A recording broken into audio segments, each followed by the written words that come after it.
Gördüğümüz kimi bu donorumuzda çok maraqlı bir donorumuz var.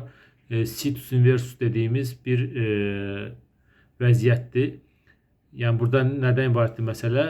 Xəstənin bütün orqanları normal anatomik yerinin tam qarşısında, yəni əks tərəfində yerləşir. Məsələn, burada gördüyümüz qaraciyər sağda olmalıdır, amma bu xəstədə solda yerləşir. Mədəsi sol tərəfdə yerləşir, yəni mədəsi sağ tərəfdə yerləşib. Dalağı, bu xəstənin dalağından fikir versək, dalağı xəstənin sağ tərəfində yerləşib. Yəni bütün orqanlar belədir. Eyni zamanda ürəyi də xəstənin sağ tərəfində, dekstrakardiyası var, sağ tərəfində yerləşib. Biz bu xəstəmizin sağ böyrəyini çıxarmağı qərara aldıq. Çünki damarlarına olan münasibətinə görə daha uzun damar çıxsın deyə, ona görə donorun sağ böyrəyinin çıxarılmağını qərara aldıq.